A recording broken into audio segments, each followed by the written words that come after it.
Hello, কেমন আছেন সবাই? আশা করছি সবাই খুব ভালো আছেন। বেশ কিছুদিন যাবৎ অনিয়মিত থাকার কারণে আমি আগে আপনাদের কাছে ক্ষমা চেয়ে নিচ্ছি। আর এখন আজকে যে রান্নাটা করব এর জন্য আজকে আমি প্রথমে কিছুটা সর্ষে, নারকেল, কাঁচামরিচ, একটু আদা, একটু ধনে গুঁড়ো, একটু হলুদ এবং সামান্য লবণ নিয়ে একটা পেস্ট তৈরি করে নিয়েছি। এটা দিয়ে আমরা আজকে চিংড়ি ভাপা রান্না করব। চিংড়ি মাছ আমরা সকলেই পছন্দ করি। ভাপাটাও সবার ভালো লাগবে আশা করি। আর এভাবে একদম সহজভাবে আপনারা যদি এই চিংড়ি ভাপাটা রান্না করেন তাহলে সবারই খুব পছন্দ হবে।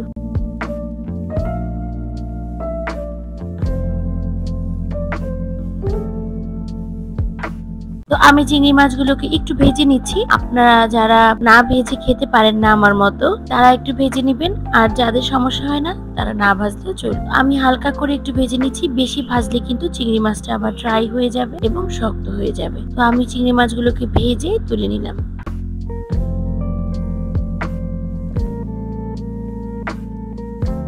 এবার আমি একটি অ্যালুমিনিয়ামের ঢাকনাযুক্ত একটি বাটি নিয়েছি। আপনারা স্টিলেরও নিতে পারেন বা যে কোনো হিটপ্রুফ বাটি নিতে পারেন। এবার বাটির মধ্যে আমি যে পেস্টটা করে রেখেছি মশলা সেটা দিয়ে দিব এবং চিংড়ি মাছগুলো দিয়ে দিলাম। সবকিছু দিয়ে কয়েকটা কাঁচামরিচ দিয়ে দিব এবং সবকিছুকে একসাথে একটু মিশিয়ে তারপর ঢাকনা দিয়ে ঢেকে রান্না করব।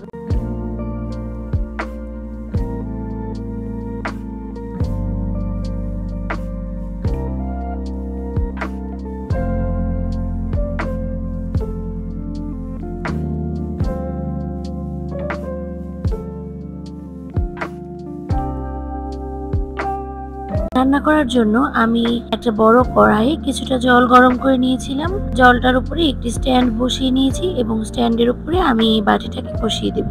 খেয়াল রাখতে হবে জলটা যেন একদম বাটিটার তলাটায় ছুঁয়ে থাকে। এভাবে বসাতে হবে, তাহলে ভাপাটা খুব সুন্দর হবে।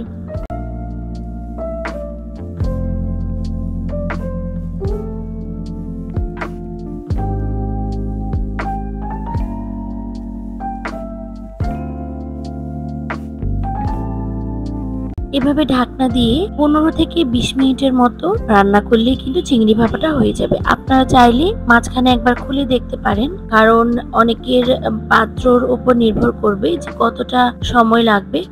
তো আমার লেগেছিল হচ্ছে 14 মিনিট। আমি 14 মিনিট পর তুলে চেক করেছিলাম। চেক করতে গিয়ে দেখলাম যে হয়ে গিয়েছে। এর জন্য আমি আর বসাইনি। তো এই যে দেখেন, আমি আর ঘন করিনি। আপনারা যদি চান একটু ঘন করতে পারেন। এই পর্যায়ে আমি একটু নেড়েচেড়ে মিশিয়ে আবার লবণটা চেক করে নিচ্ছি। যদি লবণ লাগে, এখনো গরম আছে, আপনারা এই পর্যায়েও কিন্তু লবণটা মিশিয়ে নিতে পারবেন। হয়ে গেল আমার মজাদার চিংড়ি ভাপা। আমি চেষ্টা করেছি আপনাদেরকে অনেক সহজভাবে এই রান্নাটা করে দেখানোর।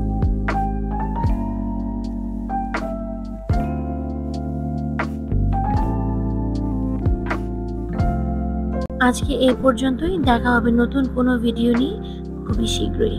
আপনারা সবাই ভালো থাকবেন। ধন্যবাদ সবাইকে।